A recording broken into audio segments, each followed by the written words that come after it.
Hello, it's really lovely to see you and welcome to our 5th workshop as part of our Craftbox Thread series.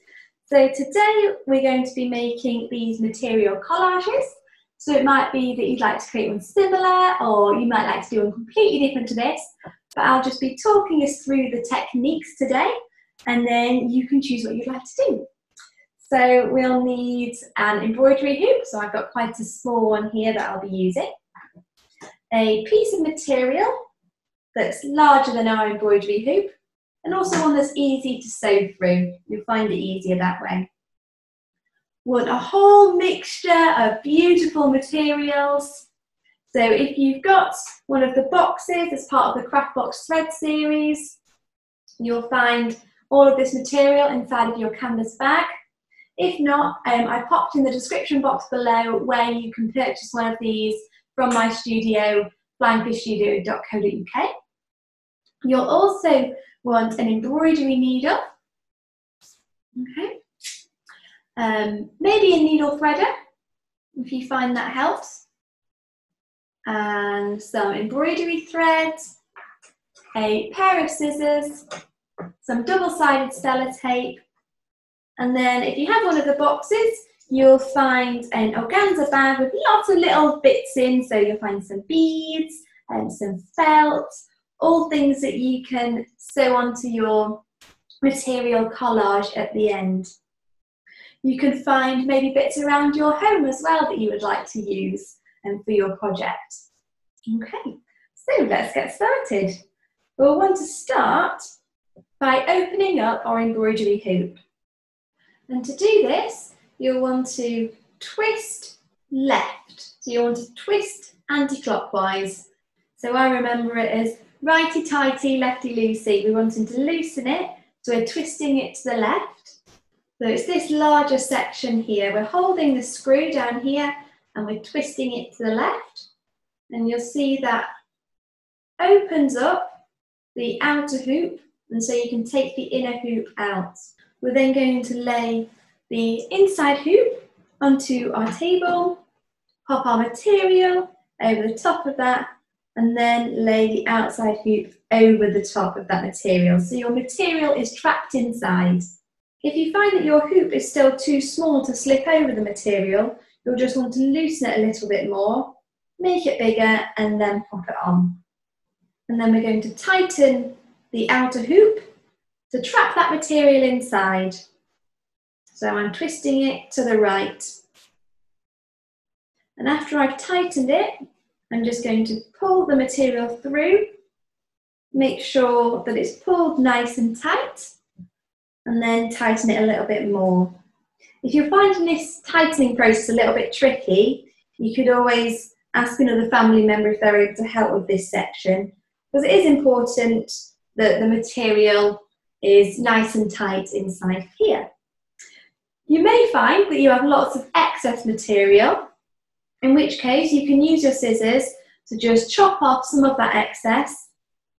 You don't want to chop it right to the edge, and I'll explain more about that later, but just to chop most of it off will just make it easier for you when you're sewing your material on.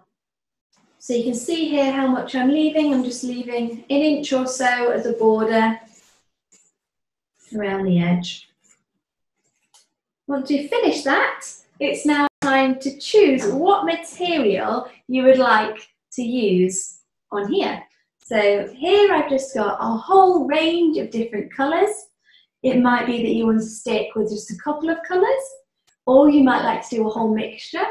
You may like to think about where you're going to put this piece of art, and that might influence your decision. So I'm going to do a whole range of colours today, and I'm going to start off by chopping my material into smaller sections, about this size. It doesn't need to be neat, just needs to be smaller sections. It may be that you like using the more opaque pieces, or the ones which you can see through a little bit, or a mixture.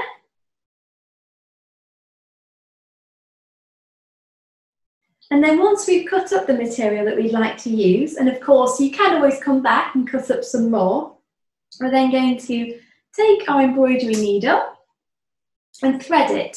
So if you want to learn how to use the needle threader, that's on a previous tutorial as part of our learning all of the different stitches, well, some of the different stitches, there are so many more that you could learn. And I'm just going to cut a little section of this thread. Just like when we sew normally, we don't want loads and loads and loads and loads going on for ages, because then it just means you're pulling lots through each time. So I've just got a relatively small amount, and then I'm just going to thread my needle and then tie a knot at the end. I'm going to pop my needle through the back of my embroidery hoop and then choose what colour of material I'd like to do first. This is where it's always like a little tuck shop of materials, and once you've chosen the material you'd like to use, we're then just going to scrunch it up or like fold it in quarters very roughly, pop it through our embroidery needle, pull it down, so you've got it like so, and then pop our embroidery needle back through either that material or through the base material, whichever you find easiest. So then we have our first one. We're now going to build up this picture, and it may be that you'd like to do abstract like I've done here. Or it may be that you have a particular picture in your head, so maybe the sea and the land or the sky, or it might be that you just want to use certain colours. It might be that instead of doing a circle around here and leaving a gap, you might like to fill the entirety with material, or you might like to do a different shape. You might like to do a square or a heart or lots of little sections. So that's totally up to you as to the design element of this. So next piece, I'm going to scrunch this up, pop my embroidery needle through where I'd like it to go, pop my piece of material through the embroidery needle, and then pop it back down close by to where I've just popped my embroidery needle through. Pull it through, making sure that it doesn't get caught. That's one of the reasons why we cut off this excess material, so that it doesn't get caught on it all. And then pull it through like so. Pop our needle through again. Choose our next material, scrunch it up, pop it through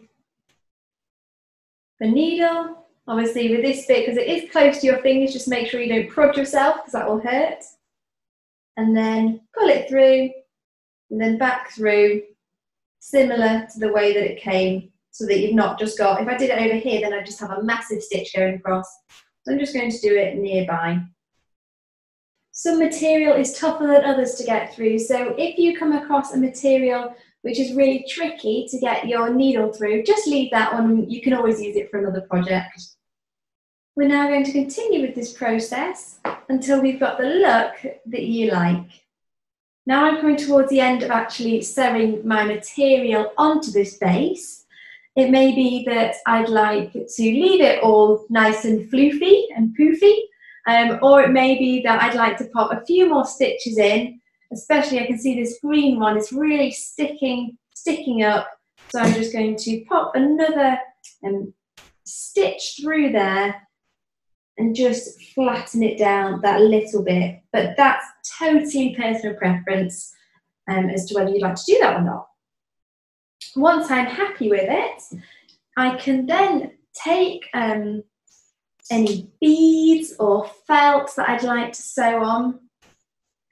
You can sew these on at an earlier stage along with the material if you would like, but you run the risk of them getting hidden by the material, whereas if you sew them on last, they're more likely to be able to be seen. So just like before, I would just choose where I want, in this case, a bead, pop my embroidery thread through. Instead of putting the material on, I'm just going to thread the bead through, pull it down, and then just next to the bead, I'm going to